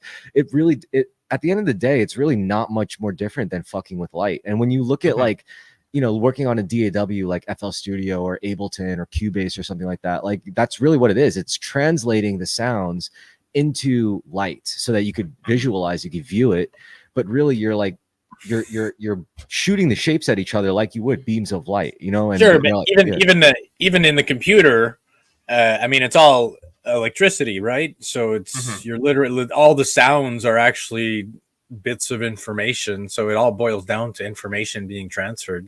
Electronic. You're just looking at a two-dimensional shadow of another what essentially represents a three-dimensional object. Go ahead. Well, another big thing is like how you monitor the sounds. Like you could just use like your laptop speakers to like monitor it, but it's not going to be nearly the same. Even wearing headphones isn't going to be the same as like having like two monitors and a sub, like then you could really, it's like basically being able to see the full canvas instead of just like a small portion of it. And you're basically like painting outside of the frame of like the image, when you work with that kind of like limited thing. But if you have a full monitoring system, then you could see the whole canvas as you're painting onto it. And I didn't realize I did this. Like someone said it was like synesthetic, but yeah, when I make music, when I produce music or like mix music, it's a very like mentally visual process. Like when I think of like mixing tracks together, I literally look at like blocks and like I'm carving away pieces so they could fit together like puzzle pieces. Like sometimes frequencies clash and it sounds like shit. You got to like cut out something in one so that another can fit. It's that simple. It's like, so when you look at principles like bass, you want to keep their low end. When it comes to the guitar, you want to keep a chunky mid end, maybe the high end if it's lead, just stuff like that. Like you just know these things intuitively if you're around like musicians playing long enough. Put them in front of like a system where they could intuitively control every space of the spectrum, then that's good shit, right? I mean, look, I look at it like this. When I have a guitar, I feel like I have like an electric guitar. I feel like I have a lightsaber in my hands. But when I'm behind like FL Studio, I feel like I'm in command of a battleship, Yeah, you got a whole orchestra at your fingertips. I think what's super interesting about being able to produce and manipulate these sound waves is that like the sound's traveling through the air, it's distorting and displacing the air. Light is traveling through that air and simultaneously getting distorted by these waves that are being produced. So there's like so much interaction going on. Like if you like say you're on some substances, your senses are tuned up super high, like you could actually see it, like you're saying, like you can like how some people can naturally experience synesthesia, you can like produce it narcotically or whatever, or like trick your brain into like tuning into something that's technically always already there. You know, our minds are just trained to sort of filter that out because for some reason it's not essential to our survival, but it's this really cool, beautiful thing. And I think you know, like just like how you could like brainwash someone if you flash certain sequences of light, not just a certain color, like a certain frequency of light, but you have to like put it in patterns, put it in shapes, put it in the shapes of symbols and letters and words and images to really like get to a person's psyche. Same thing with sound. So like, you know, sound in and of itself, if you just like play even a flat sine wave, it's like whatever, you know, it's only when it starts moving in patterns and create. And once you generate patterns, that's when people, it's like basically making symbols out of sounds. And once you learn the sound symbols that everyone's like conditioned to, it's just like fucking with symbols and like, you know, like actual visual images, you know, it's like the brown note. Yeah. Yeah. And so when you think of like, I don't know, like a lot of people like think it's hokey, you know, but like the whole 432 versus 440 hertz thing, like I'm not a conspiracy theorist, but I think it's like just almost common sense when you really think about it, you know. Also Mathematically, yeah, if you look at the cymatic effect that sound has on water, making it take certain shapes, it's like what the fuck is our like body made of? 70% water, at least. So it's like, yeah, it's a big deal. It matters. So it's if everyone, and it's also not just like, oh, they just started doing this like last year. No, this is like generations of this kind of like sonic conditioning. Who knows what it could have done to us? Maybe this is why we can't see spirits. Like I don't know, like. I mean, it wasn't the 440 thing just like a relative, like in the past, like 150 years, they all, because everyone was all over the place as far as the A above like middle C that they tuned off of. You know, some people were like tuning it to 458 and going off of that scale. Yeah. Recording stuff came in, right? Like exactly. That's the point. That's exactly the point. It's like the transatlantic accent of fucking music is 440 tuning. Well, that's we're all going to play music like this, see, so that way it really cuts through the mix and you can hear it because we have incredibly primitive recording stuff. People get weird about recording, right? When it comes to recording things. I would like to say, in relation to there is a danger to psychedelics, and there is a danger to psychedelics, and the basis of psychedelics, I mean, of MK Ultra, is psychedelic use to manipulate people. So it's in that moment when you're on psychedelics and things are so profoundly meaningful and everything is synchronizing, someone can psychedelically abuse you or manipulate you and expose you to something that will convince you is true, even if it's not. And like people have been brainwashed this way. So it's something to consider as you're using psychedelics, because, you know, people take psychedelics and then watch TV, for example. And that on its own is fairly harmless. Like it's pretty harmless to watch television, you know, like you'll sit there and like experience whatever. But when you're on psychedelics, everything becomes hyper meaningful. So you're watching this thing and at some points, someone, like some people in power, they know people take psychedelics. They know they made MK Ultra. They made the television programming. They made the entire systems of psyops. So they know that they can use it as either a way to trauma program, or trigger. And so, you know, keep an eye open and be mindful of what you let yourself be exposed to, and don't let, like, you know, follow your intuition on psychedelics. Don't just be like, oh, everything is automatically true or automatically real just because everything feels so meaningful right now. Yeah. I mean, it is just another tool for expanding your consciousness, like the internet, or for like music, you know, mindfulness. It's like a hammer, you know, you could build a house or smash someone's skull with it. Exactly. When it comes to psychedelics, it's like I can't I can't tell people not to do it because I've done it plenty, but I can't tell people. I don't want to tell people to do it either. So I guess. Well, you know, like the thing is, don't tell people to do it or not do it, but tell them how they should if they will. You know, I mean, like, I could tell them what I went way to through. approach it. There's a proper way to approach it. There's a proper mentality to approach things with, and if you don't approach them the right way, then you might bad trip, or you might, you know, get the wrong lessons or improper. There's a major problem. It's a improperly processed revelations. You know, just because you have a revelation doesn't mean you understood it. Doesn't mean you processed all the information. You got a data dump. Doesn't mean you're able to understand everything. You know. I mean, shit. You could drink too much water and die. Oh yeah. Oh yeah. Water intoxication will kill you. Yeah. And that's essential to all life on Earth. So. Shit. Too much heat. Too much love. Too much. No, all right. Chocolate. So, like, can you have too much love? Let's dig into that. I think so. Have too much acceptance. Okay. Yes, I think the answer to that is yes, and I'll start by saying that I'm gonna step into like more of a monotheistic frame of reference, but I would say like if you believe in God, right, you could assume like logically that God is like unconditional love. He didn't have to make us, he did. So if you say that God is unconditional love, and you know, you as a human being, we like imagine saying like, oh, I unconditionally love you, you know, to a person, and that's like really not true, you know. But however, if you did try to embody unconditional love, I think you would get vaporized. Like, I don't think the human body can sustain the soul can. The soul is of unconditional I disagree. love. I disagree. I mean, what do you mean? I disagree. I think that it's possible to have unconditional love and still have to react in a way that is based on boundaries. You know, Really? like I have unconditional love even for the people that I really dislike.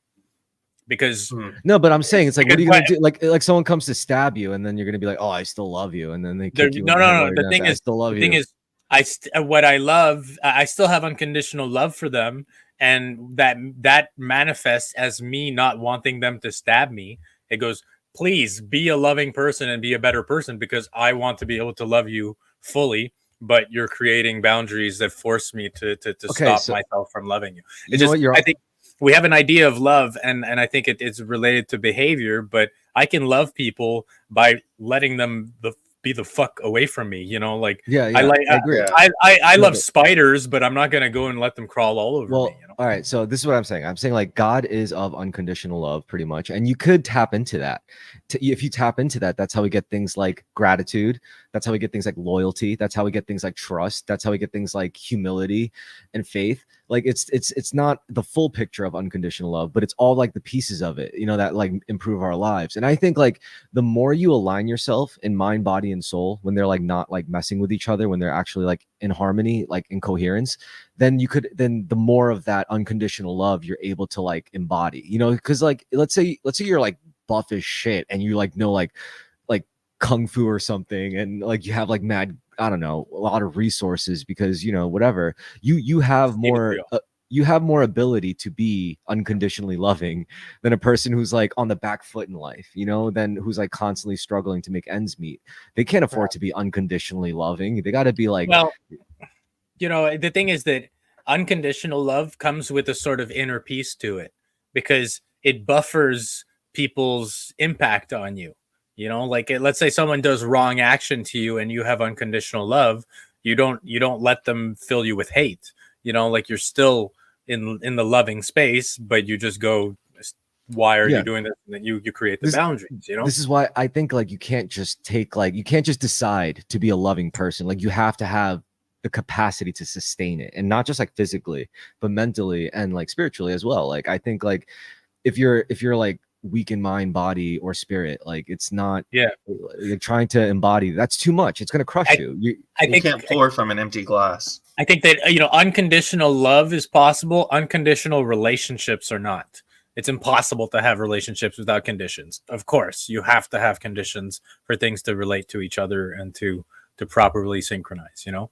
So that the idea of loving everyone, totally possible. You know, it's like in the Bhagavad Gita, that's the major question where it goes, okay, like I have to go to war with my uncle and my brother, and I really, really don't want to. And then you're forced to, because that's just the way reality works. And you still love everyone, still is just what everything has accumulated to, and that's the result of everything, you know. And accepting things as they are is part of loving fate.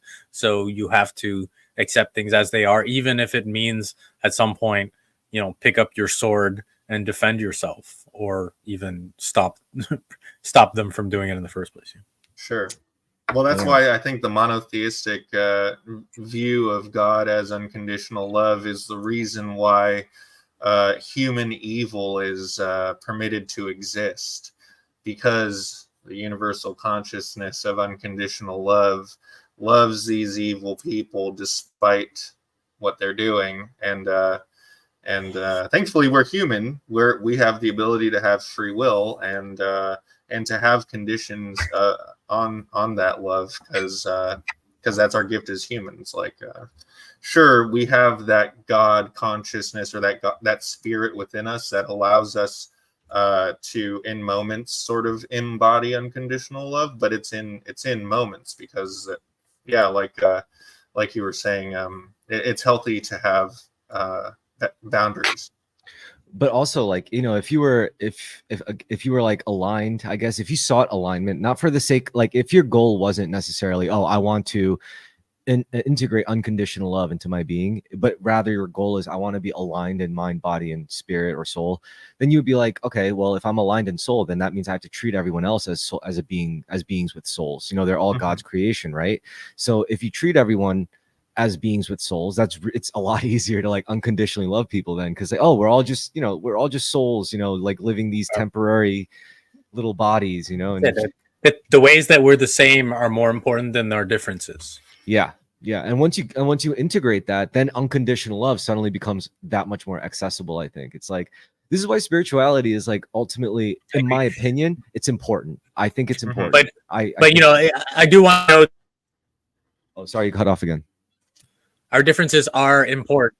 Yeah, our differences are important, though, and so that's where boundaries are important. Because just because, you know, we are all more similar than different, but that doesn't mean we should all be in each other's backyards, and doesn't mean that everyone should be sharing the exact same space, because that's just not how ecosystems work. Yeah. You know, you don't have ecosystems where everything is just melded together. Things are also creating boundaries constantly. And when it comes to like wanting to create a more spiritual, like spread spiritual awareness or whatever, I really like what Michael Saylor's take on Bitcoin. He's like, if you're going to spread Bitcoin, spread it with love, not hate. As in, don't hate any other, like, don't hate fiat, don't hate real estate, don't hate, like, you know, other forms of investment, but say, I like Bitcoin, I like buying it, and I like holding on. Well, same with spirituality. It's like, I don't hate Christianity, I don't hate materialism, I don't hate politics, really. It's just, I like, you know, being a spiritual being. I like being a soul, having a human experience. You know, I think it's neat. I think it's life is enjoyable that way. You know, like, I don't have to hate on anything. So that helps me like stay out of people's backyard, so to speak. You know, like, I'm like, hey, you know, like, all I'm doing is just like saying what works for me. And I feel like, in my opinion, these things could be applied if you so choose to. And I didn't make this stuff up either. I'm learning from other people who probably learn from someone else, who probably learn from someone else. Like, it's a pattern, I think, like a frequency that you just kind of tune into if you so choose. It's not like forced, I don't think. I think the issue is that there's a lot of people who have absolutely no issue with crossing other people's boundaries. So then it's like, how do we regulate that? You know, how do we prevent one individual from expressing their true aligned self if that true aligned self is sort of like bulldozing everybody else? That's a toughie, right? Because it's like, then you could be like, look, I'll fuck off, man. I'll get out of your space. I'll get away from your ego. I'll just back away slowly, man. We don't have to do this. Like, well, it's about giving people the right amount of space, and I think some people have had more space than others, and they've misused it. And so we have to rebalance the allocation of stages and of space and the capacity to speak your stories, because a lot of people think that everyone should hear their story, but for some people it'll have a bad reaction. Do they want a bad reaction? If that's the case, get off the stage, you're going to be booed and people will throw tomatoes. So, you know, that's just currently, it seems like the solution is to piss off the audience and to make everyone just to get along. It's like, it doesn't work, you know, like I sometimes I go to comedy shows and stuff and I'm like, where are the boxes of tomatoes? You know, like Right. Every time. Why can't I real time critique this guy? I think sometimes your ideas are so powerful that they disrupt. Jinx. Yeah, I gotta get like a Ralph Wi-Fi extender or something. Yeah, Starlink or some shit. I'll just Neuralink directly, you know. Of course. Yeah, well, I mean, do you guys I have a question for you guys actually. Do you guys feel that spirituality, I mean, I don't mean like, well, I guess in its entirety, even the cheesy, insincere stuff, even the sincere stuff, the profound stuff, do you think it's like spreading throughout just the general populace, like in the world? I mean, it was already prominent. We're just like noticing it more, maybe. I think that it's a noticing thing. It's like the police brutality. It didn't just spring up out of frickin' nowhere. It was always there. We just had more access. We have more access to it now with how instantaneously we can transmit data. Sure, but that means it is rising. Like the more it spreads, the more it becomes prevalent across everyone. You know. So, yeah, the awareness of it, the consciousness of it. Yeah, there's certainly something to that for sure. Yeah, I think that that there's some moments where it's like there's mass awakenings and then there's mass slumber, and we kind of go in and out of sleep over and over, and we oscillate and we wake up a little bigger and a little deeper each time we do wake up. But when we go back to sleep, it's like we don't have a choice. We're stuck in cycles, and eventually the cycles become too much, so we need rest. Okay, so that's like the crazy thing about having babies. Sorry, I didn't mean to cut you off. No, what's the crazy? I want to hear this. It's like crazy babies. You put them to bed and you fill them full of nutrients, and then they wake up and they're like a new freaking person. They grow. Sometimes they have new skills when they wake up. That they just sort of like have found on their own, or just like it's their DNA triggering something in them to like be able to do this new thing. And then at some point you have to teach them how to use a toilet and wipe their own ass. But it's step at a time. It's really cool just seeing how individuals develop, how they grow into themselves and how they find their true nature.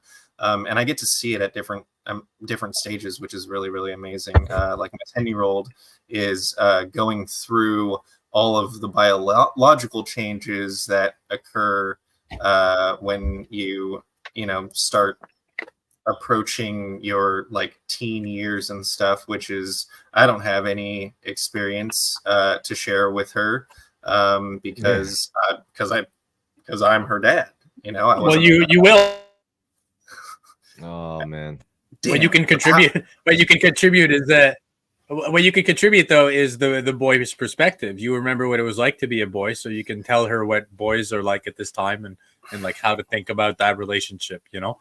So there is a mirror. There is a mirror you can hold up. Of course, it's a little awkward, but like, you know, you can find a way to make them understand. Because at some point, she's gonna come to you and be like, "Why are boys this way?" And so you'll have to find the answer. You know, like you can't just be like they're horny retards. Like you gotta give a little. How do I translate that to something that a preteen can digest? But not just that. It's like also she's blossoming as an artist too. It's and the way that she approaches art is completely different than the way that I approach art. Like she's still a really creative person, but like her technique is completely different from mine. So I'm just like, wow, that is something that's just you. You know, it's like I may have like, always given you the tools to express yourself creatively, but you are doing your own individual thing with it, which is it makes me feel real proud to have not pulled out that one time. I have a question for you guys. Like, let's say, I mean, we're talking about art, right? Like artistic crafts. And if you wanted to get good at storytelling, how would you go about it? Live an interesting life. Okay. Because I'm not that creative, so I just write about what I know. So I have a different answer, but what are you gonna say, Vincent? I mean, there's a few things. If you want to become a good storyteller, of course, learn good stories, but also learn how good storytellers like articulate themselves. Like there's Yes. obviously oration is extremely important, as well as how to structure stories and how to actually go about it. Because anyone can have good experiences. Good experiences are amazing, but if you don't coherently connect the dots, then people are just gonna be like, okay, well, too many tangents, too many, you know, like, so there's so many ththings that go into storytelling. So that I think agree. require research. No, you're absolutely right. And I was going to say, I agree with both of you because I just wanted to get this out. I think you need good experiences to draw, personal experiences to draw from. And B, you have to like know like the actual structure of a story, you know, the actual like foundation of a story, like the pattern. There's a pattern working, you know, there is like there's a start, there's the first act, the second act, the third act, there's like the hero's journey. Yeah. And I think this is very, very, very important shit when it comes to like being able to like impart lessons onto like kids. I agree. Yeah, like you know, I met a guy once. Sorry, what are you saying? I met a guy once. He was a member of the Guild of Storytellers of Montreal, and so they literally just like they're older fellows who just get together and then they just orate stories, and they're like, you know, like, oh, it's like they're like bards, something like that, you know. But it's like it's an art form, right? Like, yes, they'll cheer. They'll cheer. That's where it's a lost art, I think, and just like storytelling and just like music, you know, like we used to be way more musical creatures, way more musical like as a species, and then we gradually let that slip away, and we instead absorb music instead of creating it. People would whistle, people would hit drums more, people would, you know, have a pep in the tune in their step everywhere they went. They were skipping, and like now we're like, no, dancing is only for dancers, singing is for singers, and music is for musicians.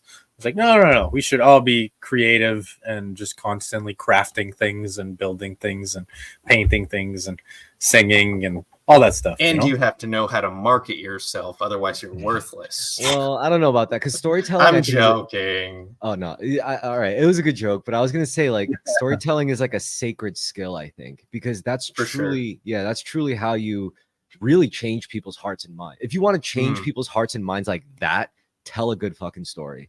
That's gonna do the trick faster than like anything else. That's how you program children. Storytelling, for sure. And through song as well, you know, kids learn more, they song more easily. Musicals. yeah In the ABC song, that's why like Disney has so many songs in it, is because it allows kids to absorb the messages better. Okay, well, speaking of Disney, the hero's journey, and also thematically to this time of year, I sent a link to the private chat about how the Nightmare Before Christmas is what would essentially be the fool's journey or the zero's journey. What? Chris, if you wouldn't mind pulling it up now, and maybe orating or narrating the sort of caption there. Okay. Let's see. The Fool on the Hill. The hero's journey begins with a call to adventure. The Nightmare Before Christmas introduces us to Jack Skellington, an unhappy fool. Jack feels unhappy because his mastery of his craft gives him boredom. He longs for uncharted territory. Oh, somewhere deep inside of these bones, an emptiness began to grow. The emptiness is the zero factor. Instead of the hero's journey, it should be called the zero's journey. The fool provides an image of the human soul, so called because it makes the stupid decision to incarnate into the material realm in order to gain experience. In the movie, Jack makes the stupid decision to take over someone else's holiday in order to cure his boredom. The soul falls into matter, which is why the fool depicted is on the edge of the cliff. This same image is echoed in the beginning of The Nightmare Before Christmas in exact detail. The end of the hero's journey is to come full circle, zero. The soul finally remembers its true origin and destiny, just as Jack finally rediscovers his love for Halloween. Maybe the purpose of this existence is to make us appreciate where we really come from, just as the purpose of Jack's adventure is to make him appreciate who he really is. DM me for tarot readings. Yeah. This is a classic example of how the hero's journey is like, it's like a shape. It's like a shape that's prevalent in every story, you know? Right. Well, here the shape is a spiral, right? Yeah. But it's interesting because it does reflect culture at that moment kind of perfectly. Like the of course the 1900s in general, but the 1990s, so much of the ground had already been charted. The cultural scene had been established so deeply that it was hard to find new ground to charter. It was hard to imagine where to go from here, and so most people felt like the fool. There were no heroes. They were all, living in peaceful times, in abundance, filled with culture that was, so over the top and ridiculous, increasingly so. And so this is like, oh well, yeah, look how crazy and chaos things are. And it's like, well, let's re-examine our traditions. Let's re-examine the structure that we have as a civilization, as part of course, postmodernism and deconstructionism. And then, he returns eventually to recognizing, like you said, that yeah, tradition does matter, and that we should embrace our fate, and we should love and have the whole thing, and go. It's not just about the adventure, it's also about the people we're connected with and the world that we're a part of, and our ecosystem and our function within it. Like you can't just take a skeleton and throw him into Christmas and then expect everyone to be okay with it. Like, it was his Rumspringer. I also like that you pointed out that it's a spiral, because if you saw the map for the hero's journey, like it would. I have it on my book, on my drawing book. Yeah, it looks like a circle, right? Yeah. But I think like that's an illusion. People think it's a circle, but it's actually a spiral. Mm-hmm. So it's not just like going in a circle, because like when you it looks like you're going all the way around making a full rotation, but when you complete that rotation, you're like a step above. It's like you level up. Yeah. So if you looked at it on another axis, you'd be able to see that it's actually a spiral. But it's not just a spiral going up, but it could also be a spiral going down. Supposedly. That's what I call Jacob's ladder. Yeah, exactly. So that's my whole thing. This matters, because the human psyche, we like circles a lot better. We're very into circles. What is that? I know it's tough. There's a big mushroom. I ran into the same thing with my whiteboard. Can't see it. Fuck. Let's see. Let's see. Well, it's really you just got to kill the background before. Oh, there we go. Circle. Wait, it's stuttering. On my... So much power. Too much power. Yeah. Oh, there it is. Okay. So it's the hero's journey, and I mean it's a circle, but like you said, it is a spiral. It's just the spiral gets bigger with each round of the circle, and you can see that actually in the structure of sequels. The spiral of storytelling the scale of it gets bigger and bigger with each sequel, and so they have to bring up the stakes each time, and it's a serious problem for storytelling, because that's not how reality works. Like the cycle isn't, the problem is bigger every time. The cycle is just, there's a new journey, there's a new circle. Sometimes it's boring, sometimes it's exciting, so it can't always be like, oh, we're planetary scale problems. Oh, now we're solar system scale problems, and galactic scale problems, universal scale problems. I mean, multiversal scale problems. Like it's the sitcom solution is to just like at the end of it, like in the last end of the rotation where they like return with, instead of that, they didn't learn anything at the end of the, like, just when you thought they were going to change, just when you thought there's a huge problem with that. I think that is actually connected to the stagnation and the tendency for people in our generation to not grow up, or to be too connected, because they, especially with cartoons, like, with real sitcoms, people age, so you can't stop it. Like if you have kids in a sitcom, they're going to grow up at some point, and then you have to address things that come with growing up, like puberty, boyfriends, girlfriends, sexuality, the whole drugs, all that. You have to address it at some point, or else the story becomes unrealistic. But in the cartoon, you just have the exact same cycle over and over and over and over, and they reset it each time, and they fully do it. And so no one learns a lesson, no one grows, no one changes at all, and then that leads. So it's like archetypal stagnation. But Beavis and Butthead got a sequel, right? Yeah. Like Beavis and Butthead, you can see that they're talking about that they're like these people who never grew up and who just stayed. stagnant in their 18-year-old like sort of like stupid stoner phase, you know. But I think that there's there's ways to break free from that. First of all, like choose your stories carefully, choose the ones that you decide to attach to yourself carefully. Like you can't just be SpongeBob forever, you know, you can't be Peter Griffin or Brian the dog forever. Like they're not realistic archetypes or idols to actually emulate. So we gotta break free from that. I think the Have sitcom. you sorry, I didn't mean to cut you off. King of the Hill is coming back, and it's like there's like a time gap, so all of the characters have aged. Whoa, Grandpa Hank, yeah, boy, yeah, yep. So it should. I think that's going to be pretty interesting, especially. Millennial I really want Bobby. to see. I want to see what happened with Dale's character, because you know he's very much He's into the best character in the conspiracies. show. He's the best character in the show. It's like either he's so heavy into the conspiracies that he doesn't see the deception that's right in front of him, or the weight of the conspiracies that he's into is more important to him than the fact that he's raising a kid that isn't his son, and he knows, and he just doesn't give a fuck because there's bigger fish to fry in the world.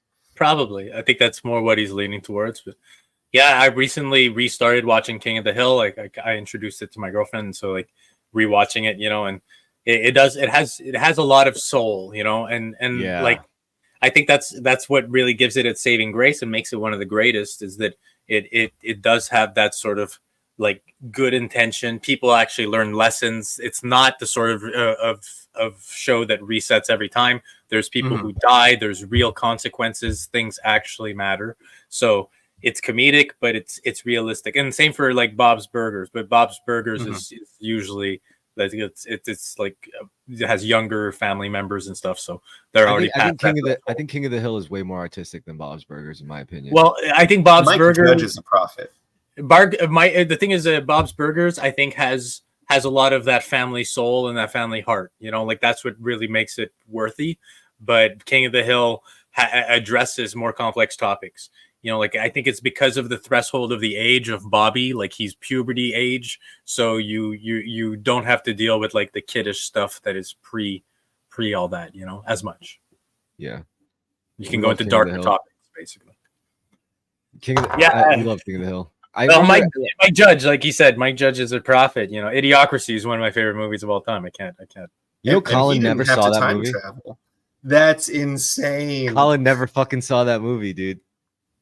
That's like his movie. That's his fucking movie, and he never saw it. He would shit a brick after he saw it. He'd be like, "Oh my god, guys! How is it possible that he never watched this? Is happening. This is really happening." We should order a copy for him and send it to him. Oh my god, I need him to see this fucking movie. I'm gonna message him. I'm gonna message him tonight and be like, Colin, if you don't watch Idiocracy, I'm gonna go to your house. I'm gonna. Oh yeah, he's on pain pills right now too because they pulled his wisdom teeth. It'll be perfect. Yeah. It's a good movie. What was your favorite? All right, I just wanted to say real quick, what was your favorite bit in Idiocracy? Because mine was Fuddruckers turning into what it turned into. Yeah. Good question.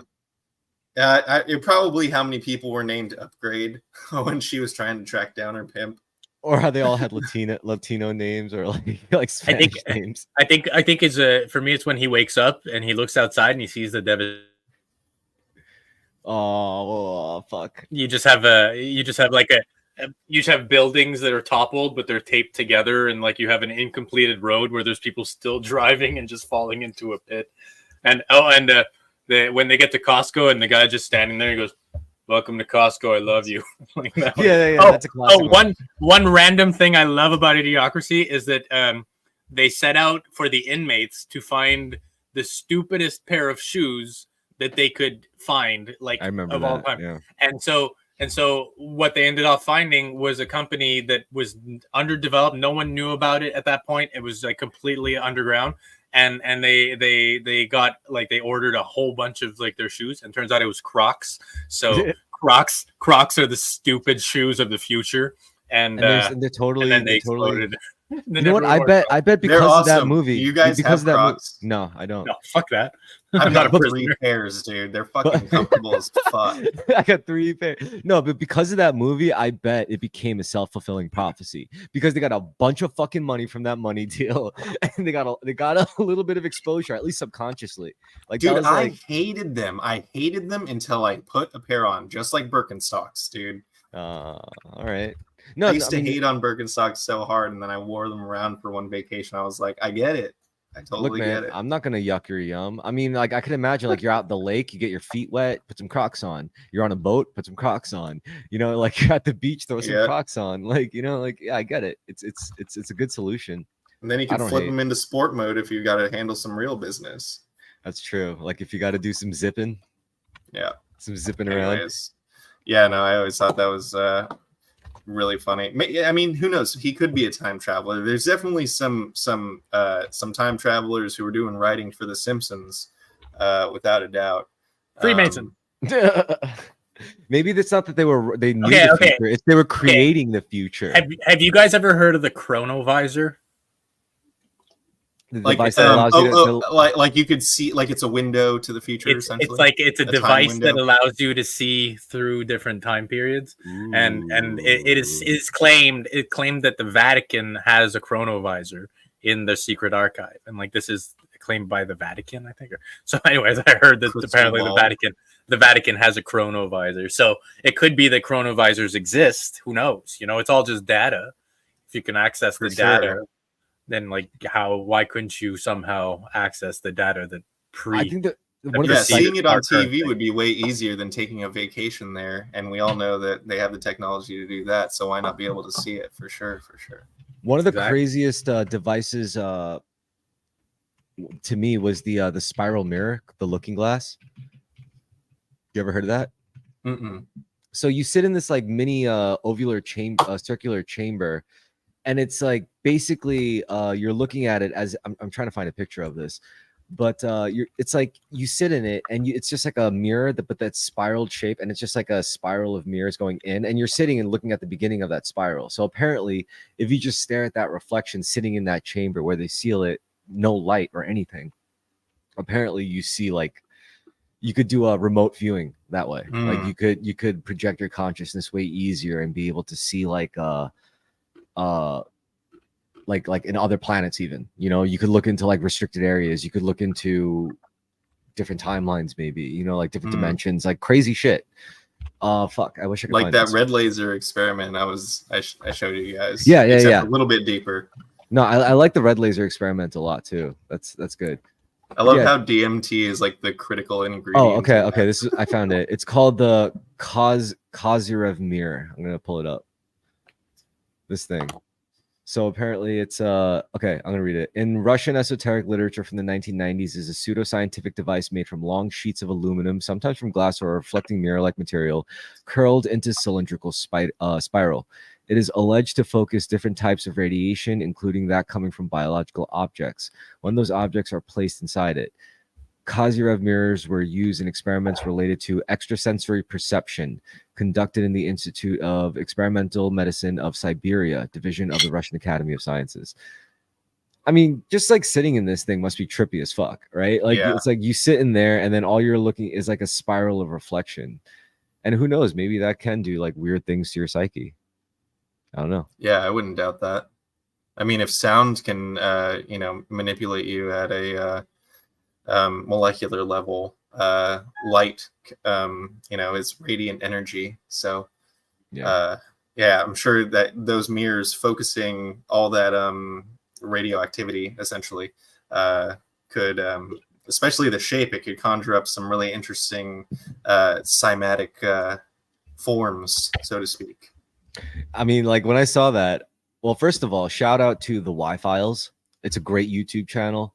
I think it's just, I don't know. It's one of my favorite YouTube channels of all time, to be honest. That's where I learned about this Kozyrev mirror. But yeah, I think it's fun, you know, just the idea of like being able to like stare at it or like sit inside of this thing and then just look into different things. I mean, the whole thing about remote viewing is interesting to me because I think it's like extrasensory perception to me is what happens when you have your own blockages, your own like emotional blockages satisfied. It's like you're not thinking about like sexual satisfaction, drug addiction satisfaction, food satisfaction, drinking or whatever. Like you're comfortable, and you acknowledge that you're comfortable, and you appreciate that you're comfortable. It's like, look, I have everything I need. I have everything I need to stay alive. I have food, I have water, I have community, I have friends, family. I have everything. I like, what else do I need? And then you just exist like that. I think that's when you're most capable of becoming like more extrasensory perceptive, you know? Well, that or an intense trauma, apparently, according to the CIA. Well, here's what I think. I think after that trauma, then you find that comfort, like that stable state, like where you're not worried about social validation, you're not worried about your money, you're not worried about this shit. But it could also be an aspect of a crisis mode, like like how people unlock temporarily superhuman abilities strength when they're put under extreme stress. Sometimes in their capacity to process information, their reaction time, and of course in strength. So it could be that under the right stressful conditions, you could access things like psychic powers and remote viewing and these sort of things.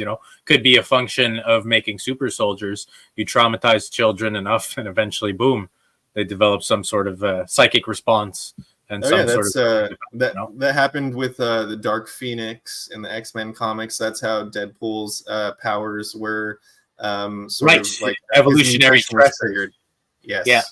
Yeah. So it's possible, and I think it's an interesting idea, but it also implies that we have these sort of things innate within us. And I think I think the remote viewing thing is probably like the capacity to decode the matrix in real time. Like you can if you're able to see the code, then why can't you see it over there too?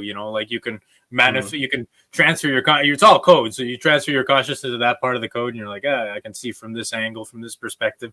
It's like there's I remember there's a concept of like people being able to consciously possess physical objects, like transfer your consciousness to a chair, then you hide in the chair. It's like I've seen it in like certain sci-fi and stuff, and like that sort of idea where you're like, I'm able to latch on to the spirit that's contained within this piece of wood because it's a tree, and then you're able to see from the perspective of that piece of wood for however long.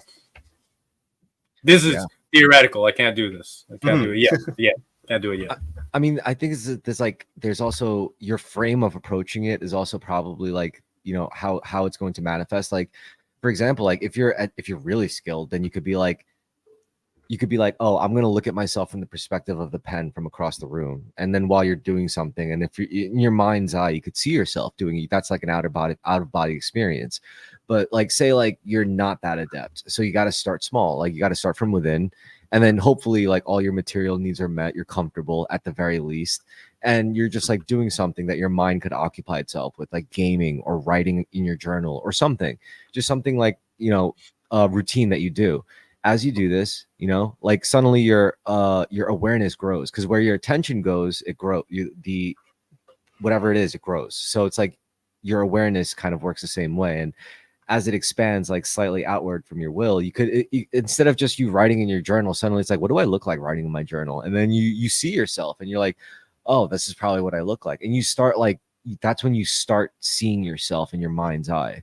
And I think a lot of things like remote viewing are really about that, like putting you into that state where it's like seeing yourself with your mind's eye, like to be at least like relaxed enough, but not too relaxed where you're asleep. Because when you're asleep, you're like unconscious. But when you're so relaxed, you're like teetering on that edge of sleepiness of being asleep, then I think that's when you could really, really tap into it. That fucking remote viewing or like divination or creativity even. I think like people are most creative when they're like just about to be like fall asleep.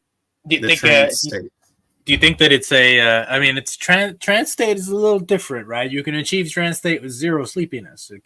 But like, do you think that there's like a sort of dream magic element to this, where like I do believe in dream magic.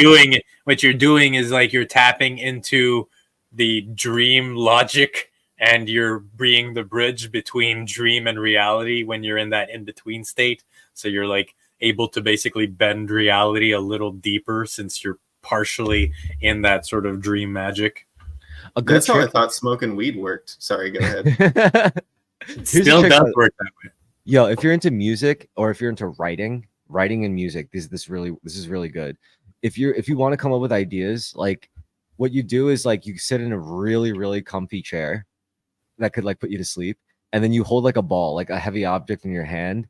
So like when you're about to fall asleep, you drop it, and then the impact of that object falling like wakes you up.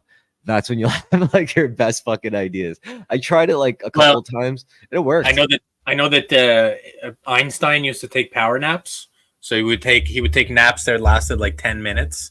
And so the idea is that it would basically supercharge his brain for like 10-minute shots, and then he would be like fully awake after the 10 minutes. And so it doesn't let your body go into REM sleep. It's not long enough to actually cause you to go into full somnambulance or that's full, to me. That's I think that's special like forces guys do that. They the 10-minute nap, but they elevate their legs higher than their head so that the blood flow. Yeah, it's so it's like Einstein special forces nap. That's like, sorry, I didn't mean to cut you off, Chris. No, that's a great fact, and I'll add on to that. You know what? They also I looked into similar shit because I really wanted to learn. Like I read in a book somewhere, like special forces. It was a Tom Clancy book.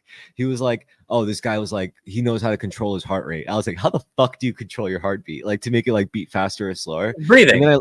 Yeah, breathing. You do it through breathing. So if you make your exhales longer than your inhales, that'll slow your heart down. If you make your exhales shorter than your inhales, that'll speed it up. And I was like, wow, that's so simple. But yeah, yeah. Like Wim Hof, right? Yeah, and it's like a form of auto alchemy breath work. Yeah. Basically, you can regulate your neurochemistry, your bodily chemistry. It's pretty amazing. Yeah, right now, I'm wondering how many people watching this yawned contagiously after seeing you. I held mine back, but I'm just wondering based on how many people are. That's good. That's good. We got a good cozy vibe going on, you know, because when you're like I said, when you're about to fall, the more relaxed you are, the more I think it's like a theta state. Is that what they call it? Or no, it's a gamma state or a theta state. Like your brain could be could be like operating at different frequencies. I'm just experiencing it. I don't need to put a state name on it, you know. Yeah, is it delta? I forget what all the wave names mean. Omega state. So shout out to the gateway process, right? Now, you guys know about this? Go ahead. No, go on. So the gateway process was this what's the word for it? Anyway, it was like this process, right? By the Monroe Institute. And supposedly if you follow this practice, I guess you could call it, you would be able to access extrasensory perception, remote viewing. You would be able to just check, like basically it was like enlightenment almost, you know, like it's like your own spiritual wellness. You were complete, you were whole. You were able to like sense things that, you know, most people wouldn't be able to sense. And, you know, normally this is like, okay, this sounds like some hokey woo spiritual shit that I've heard like a million times before, but like, the military got interested, like intelligence agencies like the CIA. In fact, I think that's really why it became public knowledge, because the CIA released like a bunch of documents, and a part of it included was like their whole process with the gateway thing and the Monroe Institute. And the operative they sent to the Monroe Institute to like basically do the process himself. It's like, all right, let's see if this shit is real, you know, like, and he was like a decorated officer or something like that, you know, like he was a serious dude. And he goes into this, it comes out, and he's like writes up his report, and the report says like, yeah, this shit is real. Like this shit will get you in contact with spirits, with aliens, with like this is real shit. You expand your consciousness, you raise your consciousness, you expand your perception, and you will come into contact with like paranormal shit. You will have paranormal experiences. You will have synchronicity. You will have your own sense of like coherence and wellness. And this must have been like so novel to the guy back then. Now I think it's a lot more common, but still, like just seeing that from like, you know, like one of the alphabet agencies, you're like, fuck, you know, like this is serious stuff, you know, like this isn't just cheap parlor trick shit. And it also, so the gateway process, a lot of it has to do with this, like this, it's all audio. audible based. So it's like Mhm. they have this series of tapes or CDs where you play it, and it's like guided meditation. It's like you are now in a relaxed state. All of your problems have melted away.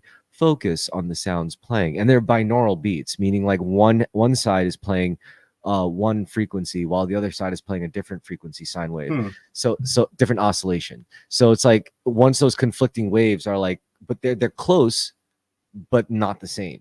So that makes your brain, your subconscious, kind of like trick itself into like expanding and like and like basically because like going through the state of non-duality. Because Do they the whole- harmonize or are they dissonant?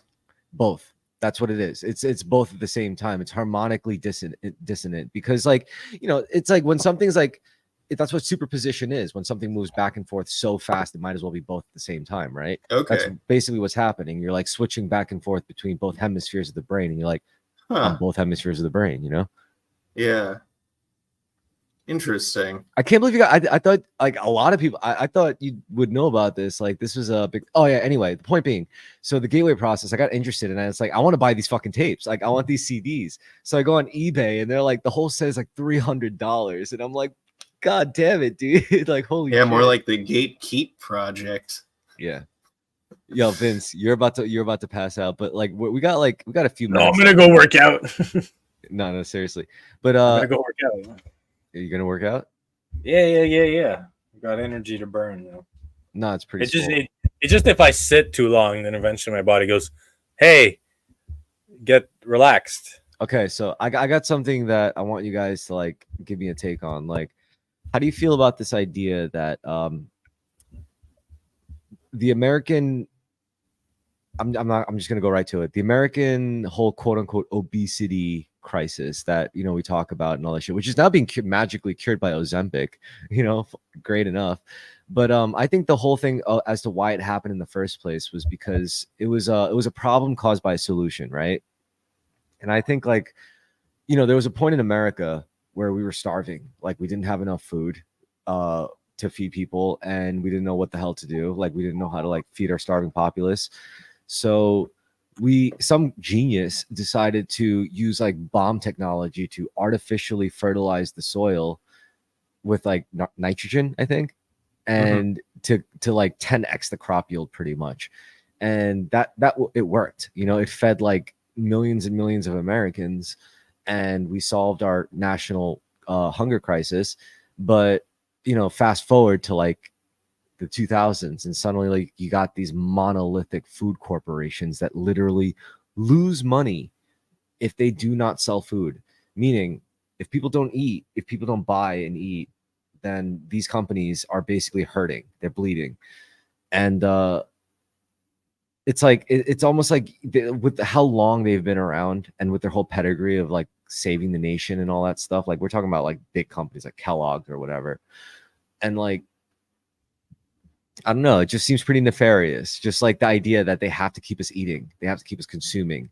And if we don't eat and we don't consume, then they're hurting, and they're hurting profits. And it's not even like evil where it's all going to one guy's pockets. It's like literally if a company's hurting, that means like people could lose jobs working for those companies. Like labor, like that could affect employment. Like suddenly if like there was like a mass like if there was a mass situation like intermittent, like if every single American started intermittent fasting, that might cause an economic crisis in America. Yeah. If everyone stopped, like if they all started dieting, it would cause a similar problem, But I think that we need to shift away from economic focus, like as the main focus, because a lot of things can be automated eventually. So eventually, we won't need to have people devoting their livelihood to doing things that can be automated. So food included. There's a lot of things about food that can be automated. And should we automate them, or should we keep divine beings working behind a counter cutting up like the simplest job possible? It's like I'll be right back. I'm down for keeping people busy, but how busy should we keep them, and how much should we really give them the freedom to go beyond that? It feels like wage slavery, because we're forcing them to work instead of granting them opportunities to be more than just those small stupid jobs. And just to elaborate on that, I think I don't think any of those things are the issue. I don't even think the quantity or like increasing the yield of a crop is necessarily a bad thing. I think it's the actual quality of the product that is where the negativity is coming from. Sure. Like, have you ever visited Europe before? No, but I'm familiar with it. I've heard of it. I was lucky enough. I was going through like a pretty dark period. So my mom was going on a girls trip with my aunt and my stepsister, and she invited me along just, because she was worried about me. And we went to Italy and just went all through Italy, like Venice and Rome and Florence. And we had like 3 huge meals a day, but they weren't like heavy. I mean, it was what I would, if the American equivalent of those meals, like I wouldn't have the energy to, walk 5 to 10 miles in the same day. But there, it's like the food was fuel, and you could taste the quality and you could feel the quality at a molecular level of the food. But it's also about choosing what to eat, because, if you go to Italy and you just eat a bunch of ice cream, you're still going to get ice cream fat. You're still going to get ice cream gross. So like, I do think that here we have poor eating habits,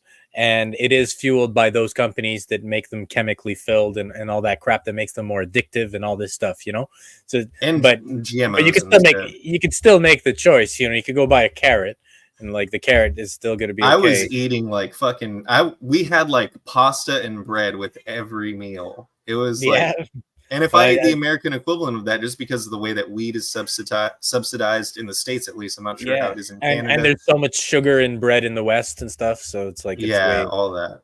It's more like cake. It's more like cake here, Yeah, well, I don't know. I mean, I think that's one of the things that's gonna have to. I don't know how it's gonna change. I cannot dictate how. Like, let's just be clear. There have been fat people before processed food, right?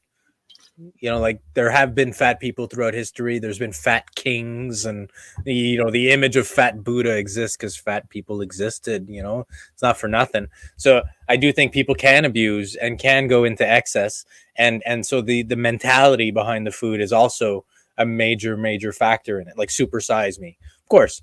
Just supersize. Just the idea was an alcoholic too. So no. But what I mean is I don't mean the movie Supersize Me. I mean the phenomena of selling supersized things. Like that right there shows an ideology of excess and abuse of these things. Like and there might be a parasitic or like aspect to this. Like I think that parasites probably play a way bigger role into people's health than people realize. Like we're feeding parasites through our habits.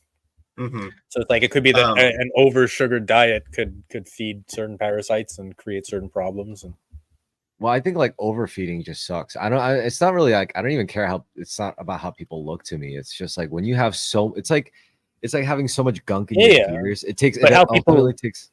Sure, but how people look tends to reflect what they eat there. Actually, that's kind of, that's true. So with that, we could have some, wait, I'm sorry, what were you saying, Andrew? Oh, I was just, if we're closing up, that kind of aligns with the calling that is going on in my house. All right. We'll have some closing statements. Andrew, you go first.